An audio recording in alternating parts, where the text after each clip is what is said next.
ክርስቲያኖች ናቸው። ያንቀላፉትን አንቀድምም። በሕይወት ስላለን በመቃብር ያሉ ክርስቲያኖችን ጥለናቸው አንሄድም። ታዲያ ምንድነው የሚሆነው? ጌታ ራሱ በትእዛዝ በመላእክት አለቃ ድምፅ በእግዚአብሔር መለከት ከሰማይ ይወርዳልና ያዙልኝ በክርስቶስ የሞቱ ምን ይላሉ? አስቀድመው ይነሳሉ። በማን የሞቱ? በክርስቶስ የሞቱ። ምናልባት አንዳንድ መጽሐፍት ቤተ ክርስቲያን ቀድማ ትነጠቃለች። ምክንያቱም እነዛ ቴዎሎጂያን ነው በጣም ትልልቅ ሰዎች ስለሆኑ የሚያቀርቡት አርጊውመንት በፊተኛው ትንሣኤ ሁሉም ያምናሉ። ምን ይላሉ? ቤተ ክርስቲያን ቀድማ ትነጠቃለች፣ ከዛ በኋላ ከ7 ዓመት በኋላ ነው የብሉይ ኪዳን ሰዎች የሚነሱት የሚሉ አሉ። ከዛ ምን ይላሉ? ያም ሆነ ይህ ይላሉ፣ ያም ሆነ ይህ ቤተ ክርስቲያንም የብሉይ ኪዳንም ሰዎች የሚነሱት ከ1000 ዓመት በፊት ነው። ቤተ ክርስቲያን ትነጠቅና ከ7 ዓመት በኋላ የብሉይ ኪዳን ሰዎችም ይነሱና ይደባልቁናል የሚሉት አለ። መጽሐፉ የሚለው በኢየሱስ ክርስቶስ ያመኑ አስቀድመው ይነሳሉ ሳይሆን በክርስቶስ ያንቀላፉ ሁሉ ይነሳሉ ነው የሚለው። ለምንድን ነው በኢየሱስ ክርስቶስ ያላለው? ኢየሱስ ክርስቶስ የሚለው ስም የተገለጠው ለአዲስ ኪዳን አማኞች ነው። ክርስቶስ የሚለውስ አቤት የኦሪት አባቶች ከአዳም ጀምሮ መሲህ ወይም መጪው ወይም ለቤዛነት የሚመጣው መድኃኒት እንደሚመጣ ሁሉም ያውቃሉ። ክርስቶስ የሚለው ስም ወይም መሲህ የሚለው ቃል ኦሪታዊ ቃል ነው፣ ወደ አዲስ ኪዳን የተላለፈ። እነሱ ጥግብ ያሉት ዘመን ሙሉ ሲሰሙት ሲጠግቡት ይመጣል እያሉ የጠበቁት ስም ነው። ስለዚህ በክርስቶስ ወይም በሚመጣው መጽሐፍ ቅዱስ እንዲህ ይላል፣ እነርሱ ገና ሳይመጣ ማን? ክርስቶስ ሳይመጣ ከሩቅ አይተውት በእምነት ሰላም ብለውታል ይላል። ጴጥሮስ ደግሞ በእነርሱ ውስጥ በነበረው የክርስቶስ መንፈስ ይላል። በውስጣቸው የማን መንፈስ አለ? የክርስቶስ መንፈስ በውስጣቸው ነበር። በውስጣቸው በነበረው የክርስቶስ መንፈስ እሱ የሚመጣበትንና ሰው የሚድንበትን ጊዜ መቼ ይሆናል ብለው ይመረምሩ ነበር ይላል። ዳዊትም በመዝሙር 2 ላይ የምድር ነገስታት ሁሉ በእግዚአብሔርና በክርስቶስ ላይ ተነሱ፣ ነገር ግን እናንተ የምድር መኳንንቶች ተመከሩ፣ ተገሰጹ፣ ለልጁ ስገዱ፣ እግሩንም ሳሙት ብሎ ይናገራል። ስለዚህ ክርስቶስ የብሉይ ኪዳን ውስጥ በጣም የተጠገበ ስም ነው። ሁሌም ነው የሚጠራው፣ ይመጣል ነው። በኋላ ኢየሱስ መጣና ምን አለ? እኔ ነኝ ምን ክርስቶስ አለ። የነሱ ጸብ በክርስቶስ አለማመን ሳይሆን ኢየሱስን ምን አይደለህም ነው ክርስቶስ። እንደውም ስለ ክርስቶስ በቂ መረጃ እነሱ ጋር እንዳለ የምታውቁት ምንድነው? ክርስቶስ የት እንደሚወለድ ሁሉ እኛ እናውቃለን አሉት። ክርስቶስ ከየት እንደሚመጣም እናውቃለን ይሉት ነበር ስለ ክርስቶስ። ኢየሱስን ግን ክርስቶስ አይደለም አሉት። ስለዚህ መጽሐፉ የብሉይ ኪዳን አማኞችም ከቤተ ክርስቲያን ጋር አንድ ላይ እንደሚነሱ ማሳያ ብዙ ነገሮች ይኖራሉ። ይሁንና ቅድም ያልናቸውም ሰዎች የሚሉት ከ7 ዓመት በኋላ የሚነሱ ይመስላሉ። ግን ያም ሆነ እነሱም እኛም የምንነሳው ከ1000 ዓመት በፊት ነው፣ የፊተኛው ትንሣኤ አካል ናቸው ብለው ይዘጋሉ። ጥሩ ነው። እንምጣ። አሁን እኔ የፈለኩት ነገር ትንሣኤ በየተራው ነው። ክርስቶስ ምን ሆኗል? በኩር ሆኗል። አንዳንድ ሰው ደግሞ እንደዚህ ይላል፣ ክርስቶስ በኩር ሆኗል ሊል ይችላል። እሱ ጌታ ነው፣ ሊነሳ ይችላል። እሱ የእግዚአብሔር ልጅ ነው፣ ሊነሳ ይችላል። ግን ሰዎች ምንነሳ አይመስለኝም ቢልስ? ክርስቶስ በኩርነቱ ማሳያ ሆኖ ካላረካውና እንደ አንዳንድ የቆሮንቶስ አንዳንድ የአሕዛብ ሀገር ያሉ ክርስቲያኖች ምን አሉ? ትንሣኤ ሙታን ከዚህ በፊት ሆኗልና ከዚህ በኋላ ማንም አይነሳም፣ ስለዚህ እንብላ፣ እንጠጣ፣ እንሙት አሉ። ጳውሎስ 1ኛ ቆሮንቶስ 15ን እናንተ ምን እየሆናችሁ ነው? እንዴት የለም ትላላችሁ? ማትነሱ ከሆነ ሙታን ማይነሱ ከሆነ ስብከታችን ከንቱ ነው፣ እምነታችሁም ከንቱ ናት፣ ክርስቶስም አልተነሳም ማለት ነው። ሰዎች ክርስቶስ ብቻ ሳይሆን ሰዎች በትንሣኤ አካል ከመቃብር እንደሚወጡ ማሳያ አለ። ብዙ ሰው ለማመን ቢከብደው እንኳን ጥሩ አስተማሪ ምን እንደሚያደርግ ታውቃለህ?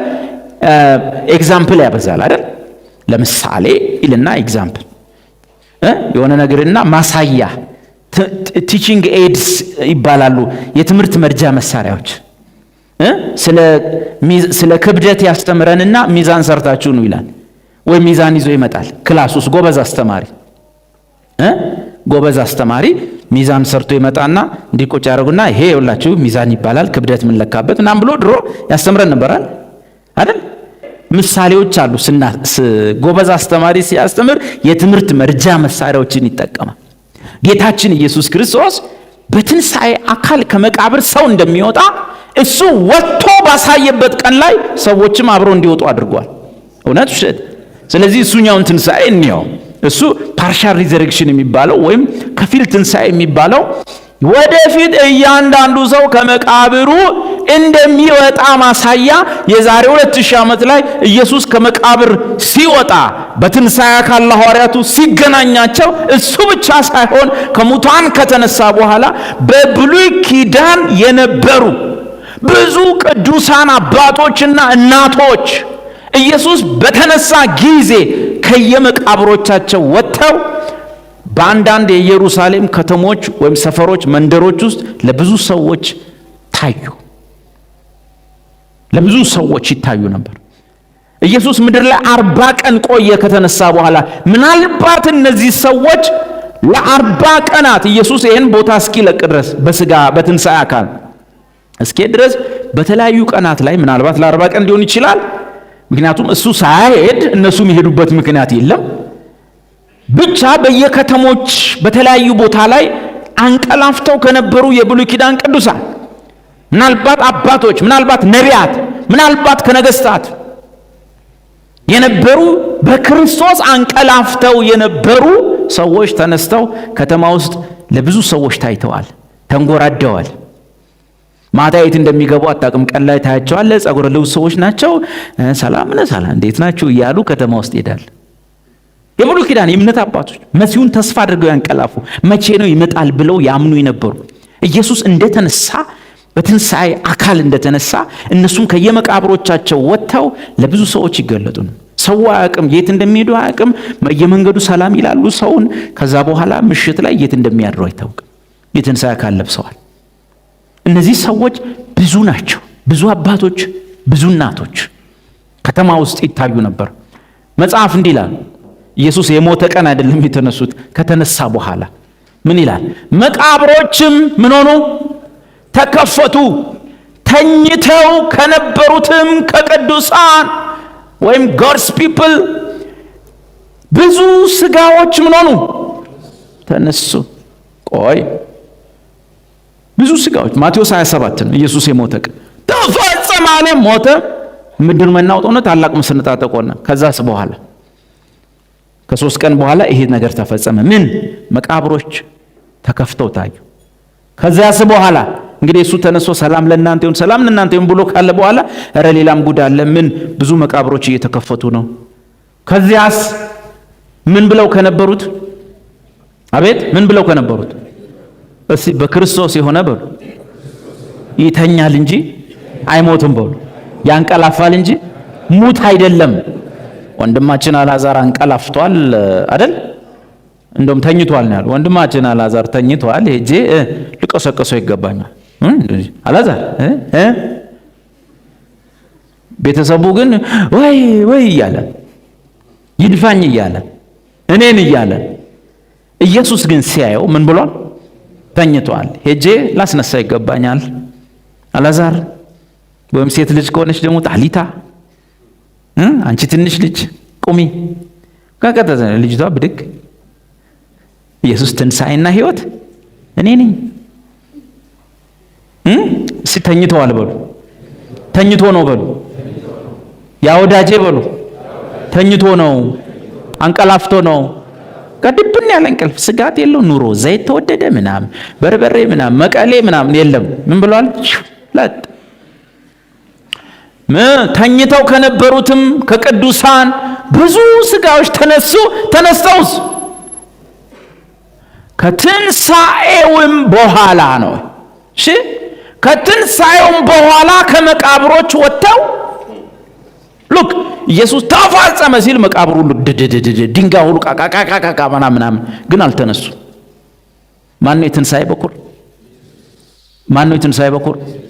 ኢየሱስ ክርስቶስ ነው የትንሣኤ በኩር። ከዛስ ከትንሣኤው በኋላ ከመቃብሮች ወጥተው ወደ ቅድስት ከተማ ወይም ኢየሩሳሌም ገቡና ምን ሆኑ? ለብዙዎች ታዩ። ለብዙዎች ታዩ። ሰላምን ደህና ናቸው። አተኝተው ከነበሩ ቅዱሳን ብዙ ምኖች ስጋዎች። ስትነካ ይነካል። ደህና ኖት ጋሼ ስትነካ ይነካል። እና ምሳ አይበሉ፣ ሰውየው ቁርስ አይበሉ። ከዛ ደግሞ ስታልፍ የሆኑ ሴትዮ ታያለ። የሆኑ ስታልፍ የሆኑ ሰዎች አዳዲስ ሰዎች ለሰፈሩ ለከተማው ላገሩ ሰላም ናችሁ ልጆች እያለ ልጆች ደህና ናችሁ ሰላም ናችሁ እያሉ ያልፋሉ። ልጆቹ ጋሼ አባባ ይላሉ፣ ይነኳቸዋል። ሰውየው የት እንደሚሄዱ አይታወቅም፣ የት እንደሚገቡ ማታ የት እንደሚያድሩ አይታወቅም። እስቲ እነሳለሁ በሉ። እንኳን ክርስቲያን ሆነን ይሄ ከመቃብር ያስብ። የመካከለኛው ምስራቅ መቃብር ለሺህ ዓመታት በመቃብር የተኙ ለ2000 ዓመታት በመቃብር ውስጥ የነበሩ በዛ በጋለ ድንጋይ ውስጥ የሚቀበር ሰው መቼስ እንደው ብትንትኑ ነው የሚወጣው።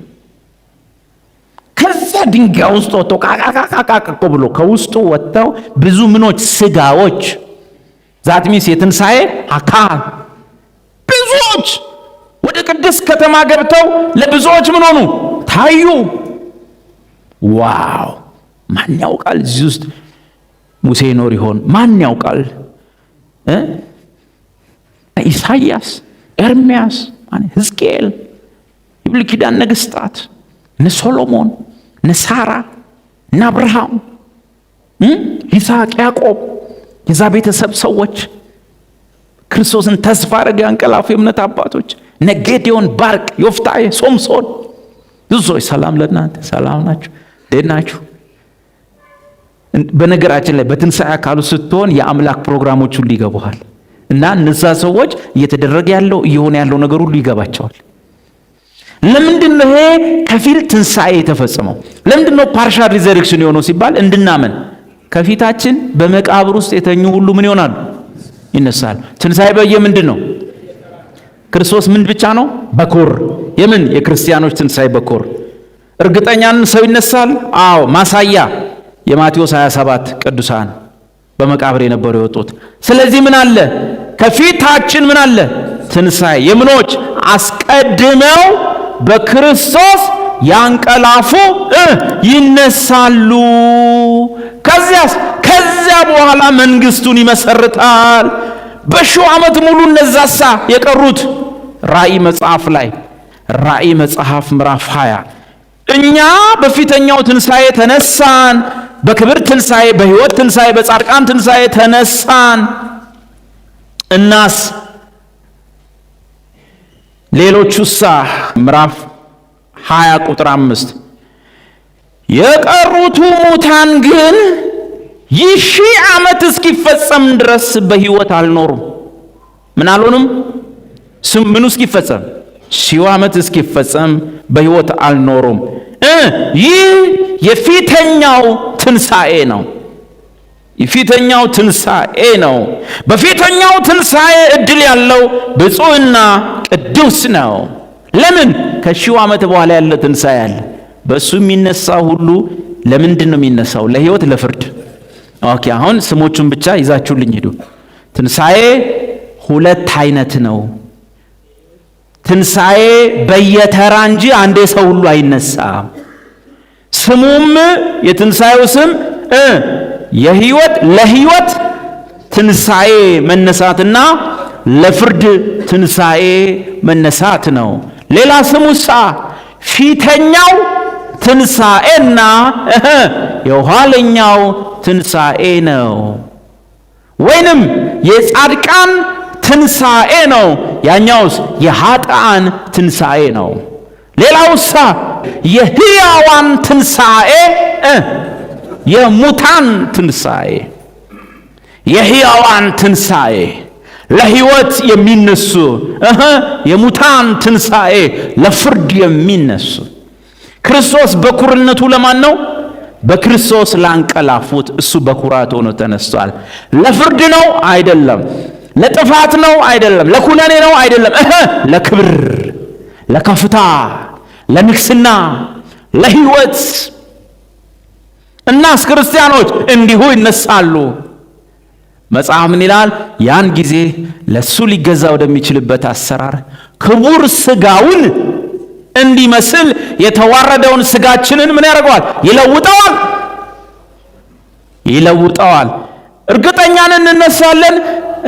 እሱስ ጌታ ነው፣ ሊነሳ ይገባዋል። እኛሳ በእርሱ ያመንን እንዴት እንደሱ ማሳያ። እሱ በተነሳ ቀን መቃብሮች ተከፈቱ።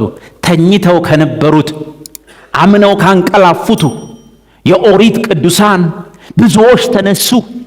በከተማም ገብተው ማንም እንዳይጠራጠር ለብዙ ሰዎች ለቀናቶች ይታዩ ነበረ። ጌታ ካረገ ከ40 ቀን ካረገ በኋላ ግን እነዛ ሰዎች እዚህ መሬት ላይ አልታዩም። ኤኒዌይስ ሌሎቹስ ራእይ 20 ሌሎቹስ ይህ 1000 ዓመት እስኪያልቅ ድረስ ሌሎቹ በሕይወት አልኖሩም። ምን ይሆናል ማለት ነው? 1000 ዓመት ሲያበቃ ክርስቶስ መንግስቱን ለአባቱ አሳልፎ ሲሰጥ ያን ጊዜ ፍጻሜው ይሆናል። እያንዳንዱ ምን ይሆናል? ይነሳል። ምን ታላቅና ነጭ ዙፋን አየሁ፣ በፊቱም ሙታን ሁሉ ተነስተው ቆመው አየሁ። ሁሉም ስማቸው በሕይወት መጽሐፍ ስላልተገኘ ወደ እሳት ባህር ተጣሉ። ይህም የእሳት ባህር ሁለተኛው ሞት ነው። በዛም ጭሳቸው በእግዚአብሔር ፊት ከዘላለም እስከ ዘላለም ይወጣል። በፊተኛው ትንሣኤ የሚነሱ ግን ምኖች ናቸው? ብፁዕና ቅዱስ ነው። ለምን? የኋለኛው ሞት የእሳት ባህር አያገኘውምና።